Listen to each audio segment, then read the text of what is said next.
जय हिंद। अभी हम लोग पैसिव वॉइस इम्परेटिव सेंटेंस का देखेंगे।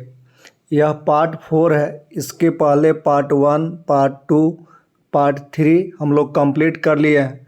यदि आप नहीं देखे हैं तो इस वीडियो के डिस्क्रिप्शन में लिंक दिया हुआ है, आप उसे देखिए ताकि पूरा का पूरा वॉइस कंप्लीट हो। देखिए यहाँ पे दिया है passive voice of imperative sentence. Actually बात करें कि इम्परेटिव सेंटेंस क्या होता है, तो वह सेंटेंस जो आपका ऑर्डर की बात करे, रिक्वेस्ट की बात करे, एडवाइस की बात करे, कमांड की बात करे, उसे इम्परेटिव सेंटेंस कहते हैं। इसका structure generally V1 plus object होता है। जैसे first form of the verb और ऑब्जेक्ट होता है, जैसे go there, come here, don't tell a lie. तो ये आपका क्या है कि इम्परेटिव सेंटेंस है। और इसको हम वन बाय वन समझेंगे कि इसका वॉइस में पैसिव वॉइस कैसे बनाते हैं। चलिए देखते हैं। पहला दिया हुआ है ऑर्डर। यदि आपका सेंटेंस किसकी बात कर रहा है, इम्परेटिव सेंटेंस ऑर्डर का बात कर रहा है, तो एक्टिव स्ट्रक्चर क्या होगा? Active structure V1 plus object होगा। ये आपका एक्टिव स्ट्रक्चर में वर्ब का फर्स्ट फॉर्म और ऑब्जेक्ट होगा। तो यदि इसका पैसिव बनाना है तो आप इसको क्या करिए कि लेट एक वर्ब होता है जिससे आपका अलाउ यानी ऑर्डर की बात होती है, तो लेट वर्ब लगाइए, उसके बाद ऑब्जेक्ट, उसके बाद बी प्लस V3। यानी आपका यदि वर्ब का फर्स्ट फॉर्म प्लस ऑब्जेक्ट दिया हो, ऑर्डर की बात कर रहा हो, तो let plus object plus be plus V3, ये आपका पैसिव स्ट्रक्चर है। या फिर आप इससे भी बना सकते हैं कि यू आर ऑर्डर्ड टू और V1 प्लस ऑब्जेक्ट या अदर वर्ड जो भी दिया है उसको लिख दीजिए। तो जनरली ऑब्जेक्ट रहने पर ही लेट से बनता है। यदि ऑब्जेक्ट नहीं हो तो यू आर ऑर्डर्ड टू से बना सकते हैं। तो यहाँ से देखिएगा एग्जाम्पल दिया हुआ है। एक्टिव वॉइस में दिया हुआ है ओपन द विंडो। ओपन क्या है? V1 है। द विंडो क्या है? आपका ऑब्जेक्ट है। तो ओपन द विंडो में आप कह सकते हैं कि ओपन द विंडो में आपका कैसे बनाएंगे, तो लेट द विंडो क्या है? ऑब्जेक्ट, इसको ले लिए, तो let the window be opened, ये आपका पैसिव हो गया। यदि इसी एक्टिव वॉइस को यदि आप यू आर ऑर्डर से बनाते हैं तो आप बोल सकते हैं you are order to open the window. You are order to तक फिक्स है, उसके बाद जो दिया हुआ है उसको बोल दीजिए या लिख दीजिए। तो you are order to open the window. Next देखिए दिया हुआ है कि switch on the light. Switch on the light, तो यहाँ पे दिया हुआ है switch on the light. Switch क्या है? V1 है। तो स्विच ऑन एक साथ है, स्विच का ही आपका प्रीपोजिशन है। द लाइट क्या है आपका? तो द लाइट ऑब्जेक्ट है, तो लेट से बना है, तो let the light be switched on, ये आपका पैसिव हो गया। तो ये आप कह सकते हैं कि लेट से बनाते हैं तो let plus object be plus V3, और ये आपका ऑन साथ में है तो ऑन भी लिखेंगे। तो let the light be switched on. यदि इससे बनाते हैं यू आर ऑर्डर्ड से, तो you are ordered to switch on the light. खैर ये जो आपके स्ट्रक्चर है यू आर ऑर्डर्ड से, ये स्ट्रक्चर आपके एग्ज़ाम में बहुत कम आते हैं कंपटीशन में। आप बना सकते हैं बनाने के लिए, लेकिन ये कम दिखेंगे, लेट वाला ही दिखेगा आपका। देखिए नेक्स्ट दिया हुआ है कि यदि आपका निगेटिव हो, यानी ऑर्डर में ही यदि इसको निगेटिव बनाना हो। निगेटिव कहने का मतलब ये है कि आपका नोट लगा हुआ हो, तो एक्टिव वॉइस में क्या रहेगा? आपका do note plus V1 plus object. आप डू नोट को शॉर्ट में क्या कह सकते हैं? तो डू नोट का शॉर्ट फॉर्म क्या होगा? डोंट भी आप लिख सकते हैं। तो यहाँ से यदि डू नोट लिखिए या डोंट लिखिए, दोनों में कोई भी लिख सकते हैं।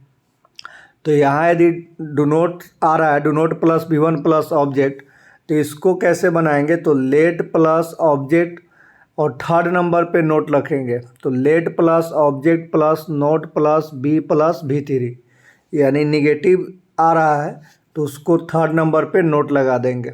जैसे एग्जाम्पल दिया हुआ है, एग्जाम्पल में आपका दिया हुआ है don't touch the naked wire. देखिए डोंट निगेटिव आया है, टच V1 है, द नेक्ड वायर आपका ऑब्जेक्ट है। ये पूरा का पूरा क्या है? ऑब्जेक्ट है। पैसिव बनाएंगे तो क्या होगा? Let the naked wire, object को लिख दिए, उसके बाद नोट रखे, उसके बाद बी प्लस V3, तो let the naked wire not be touched, ये पैसिव बन गया। जैसे डोंट गो आउटसाइड, अब देखिए डोंट निगेटिव है, गो क्या है, वर्ब वन है, first form of the verb है। आउटसाइड ऑब्जेक्ट नहीं है, ये एडवर्ब है, और एडवर्ब का भी ऑब्जेक्ट नहीं बनता है, नाउन या प्रोनाउन बनता है। तो अब आप ऑब्जेक्ट नहीं है तो लेट से नहीं बना सकते हैं, इस केस में आपको यू आर ऑर्डर्ड से बनाना पड़ेगा। तो यू आर ऑर्डर्ड से क्या करेंगे, डोंट गो आउटसाइड, तो you are ordered not to go outside, you are ordered not to go outside. देखिए नोट टू में कई बार स्टूडेंट क्या करते हैं, टू नोट लिख देते हैं, नोट टू में टू को पहले लिख देते हैं और गलत कर देते हैं, इसलिए ध्यान रखिएगा कि नोट टू एक साथ आता है, नोट टू एक साथ आएगा, नोट के बाद टू आएगा, यानी you are ordered not to go outside, ऐसे बनेगा। तो यदि ऑब्जेक्ट नहीं रहेगा तो उसका पैसिव आपका यू आर ऑर्डर्ड से ही बनेगा। जैसे मान लीजिए कम हेयर, तो कम हेयर में ऑब्जेक्ट नहीं है, हेयर क्या है, एडवर्ब है, तो कम हेयर का क्या कहेंगे, you are ordered to come here. Go there, you are ordered to go there. Don't go there, तो you are ordered not to go there. ऐसे करके आपको बनाना पड़ेगा। देखिए सेकंड में आया है एडवाइस का, सेकंड में आपका क्या है, तो सेकंड में आपका एडवाइस है। यदि मान लीजिए ऑर्डर नहीं, इस बार ये लिखा गया था, ये आपका क्या रहेगा, एडवाइस की यदि बात करें, तो सलाह की यदि बात करें इम्परेटिव सेंटेंस, स्ट्रक्चर वही रहेगा, एक्टिव वॉइस में आपका V1 प्लस ऑब्जेक्ट मिलेगा। इसको पैसिव बनाएंगे तो ये ऑब्जेक्ट को क्या कर देंगे, सब्जेक्ट बना देंगे, जो ऑब्जेक्ट है उसको क्या करेंगे, सब्जेक्ट बना देंगे, उसके बाद शुड लगा देंगे, B प्लस V3 कर देंगे। यानी यदि एडवाइस की बात कर रहा है तो आपका ऑब्जेक्ट को सब्जेक्ट बना देंगे, शुड लगाएंगे, B प्लस V3, ये पैसिव बन जाएगा। या फिर आप जैसे यू आर ऑर्डर्ड से बनाए थे तो यू आर एडवाइस से भी बना सकते हैं। तो यू आर एडवाइज्ड टू लिखकर और आगे जो दिया हुआ है V1 प्लस ऑब्जेक्ट या अदर वर्ड लिख देंगे। जैसे एग्जाम्पल में दिया हुआ है, यहाँ पे एग्जाम्पल दिया हुआ है, हेल्प द हेल्पलेस, हेल्प क्या है, V1 है, द हेल्पलेस क्या है, आपका ऑब्जेक्ट है। अच्छा मान लीजिए एग्जाम में पता नहीं चले कि ऑर्डर या एडवाइस, तो यदि बनाने के लिए आप किसी से बनाते हैं, लेट से या शुड से, यानी एडवाइस से, दोनों सही हो जाएगा। लेकिन जब कंपटीशन में ऑप्शन रहेंगे तो आपका एक ही ऑप्शन सही रहेगा, या तो लेट से सही रहेगा ऑर्डर वाला या एडवाइस वाला, तो आपको स्ट्रक्चर मालूम होना चाहिए। तो यहाँ पे क्या हो जाएगा, ये ऑब्जेक्ट को सब्जेक्ट बनाया तो the helpless should be helped, यानी द ऑब्जेक्ट को सब्जेक्ट बनाकर should plus be plus V3 कर दिया, यानी the helpless should be helped, ये बन जाएगा। तो इस तरह से इसका यदि निगेटिव आ रहा है, मान लीजिए इसका यदि निगेटिव आ रहा है, तो निगेटिव आएगा तो कैसे बनाएंगे, जैसे do not plus V1 plus object, ये स्ट्रक्चर दिया है, तो ऑब्जेक्ट को क्या कर दिया है, सब्जेक्ट कर दिया है, उसके बाद शुड, उसके बाद नोट, उसके बाद बी, तब V3 किया है। तो कहने का मतलब ये है कि नोट को थर्ड नंबर पे ही रखेंगे। जैसे स्ट्रक्चर आपका दिया हुआ है, स्ट्रक्चर दिया है कि डोंट इंसल्ट द पुअर। अब देखिए डोंट इंसल्ट द पुअर में क्या कह रहा है कि ये आपका निगेटिव है, तो द पुअर ऑब्जेक्ट को सब्जेक्ट कर दिया, the poor should not be insulted, ये आपका पैसिव बन गया। तो इस तरह से आपका हमने देखा कि यदि इम्परेटिव सेंटेंस में ऑर्डर हो या इम्परेटिव सेंटेंस में क्या हो, एडवाइस हो, ये दो चीज़ हमने देखा कि ऑर्डर और एडवाइस।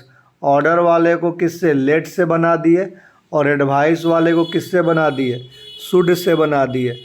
और यू आर ऑर्डर टू या यू आर एडवाइस टू से बना सकते हैं, लेकिन वो बहुत कम मिलेगा आपको, इसलिए लेट और शुड से ही मिलेगा। और इसमें यदि निगेटिव बनाएंगे तो नोट जो है थर्ड नंबर पे रखेंगे, इसको ध्यान रखना है।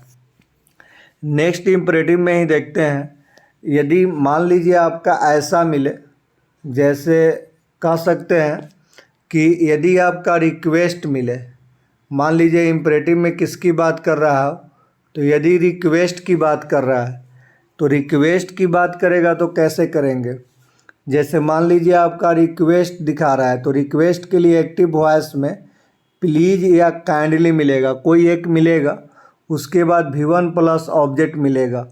यदि V1 प्लस ऑब्जेक्ट के पहले first form of the verb के पहले प्लीज या काइंडली या लास्ट में भी प्लीज या काइंडली लगाओ तो वह इम्परेटिव सेंटेंस रिक्वेस्ट की बात कर रहा है और उसको बनाने के लिए आपको यू आर रिक्वेस्टेड टू से बनाना होगा।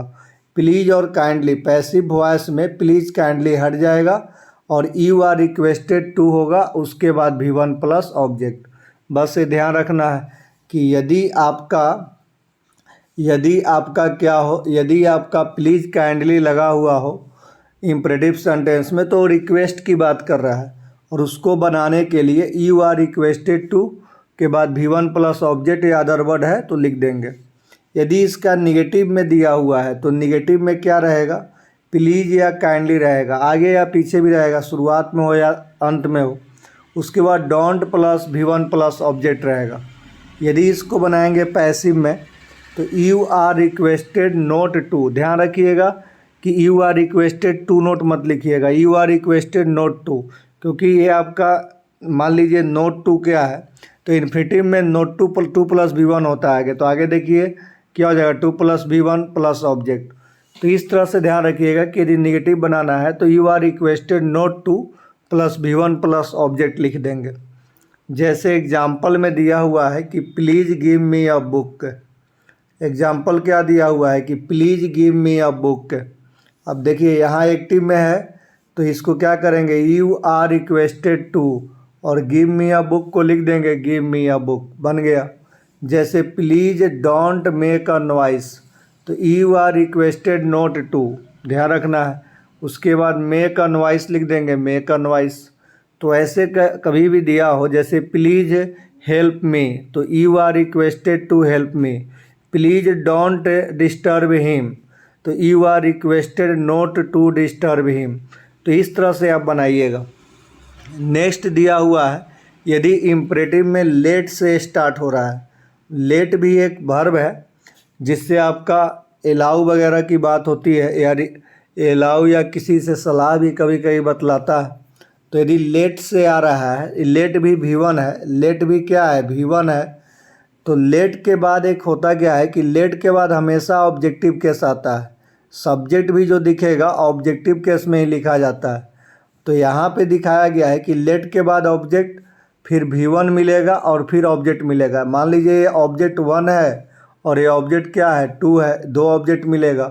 तो यदि पैसिव बनाएंगे तो लेट का लेट रह जाएगा, ऑब्जेक्ट जो 2 है उसको यहाँ पहले लिख देंगे, उसके बाद B plus V3 by plus जो ऑब्जेक्ट 1 है उसको लिख देंगे। बस यही करना है।